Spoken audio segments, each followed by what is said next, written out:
Syederalun ratusan calon jamaah haji di Kabupaten PD Jaya mengikuti manasik haji di Masjid Al-Munawwarah Kampung Menasapi, Kecamatan Merah 2. Kegiatan ini berlangsung di tengah suasana duka akibat banjir yang melanda wilayah tersebut selama 3 bulan terakhir. Banjir yang menerjang PD Jaya pada November 2025 kini memasuki masa pemulihan.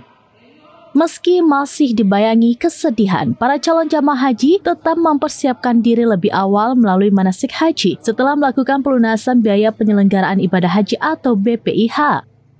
Sebanyak 185 calon jamaah haji PD Jaya yang tergabung dalam kloter 13 gelombang kedua mengikuti kegiatan pembekalan manasik.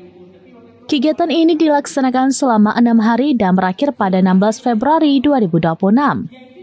Para peserta terlihat antusias mengikuti seluruh rangkaian kegiatan sebagai persiapan menuju Tanah Suci. Manasik haji menjadi tahapan penting agar jamaah memahami tata cara ibadah haji secara menyeluruh sebelum keberangkatan ke Mekah. Kegiatan ini tetap berlangsung meskipun wilayah PD Jaya sedang dilanda bencana. Kepala Kantor Kementerian Agama Kabupaten PD Jaya Abdurrahman menyatakan 2 calon jamaah haji dipastikan gagal berangkat pada tahun 2026. Keduanya tidak dapat melakukan pelunasan BPIH karena terdampak banjir. Sebanyak 185 calon jamaah haji dijadwalkan berangkat ke Tanah Suci pada tahun 2026. Sementara itu, 5.621 calon jamaah haji lainnya masih masuk dalam daftar tunggu dengan estimasi masa tunggu mencapai 28 tahun ke depan. Lamanya masa tunggu disebabkan tingginya minat warga PD Jaya untuk menunaikan ibadah haji.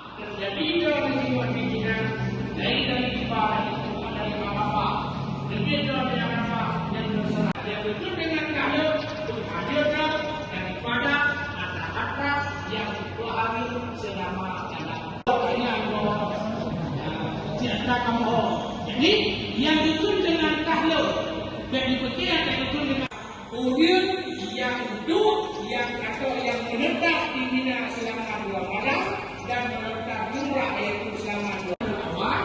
Ini adalah perhatian bertanya daripada apa yang membatalkan ihram. Peribatan tahlul awal.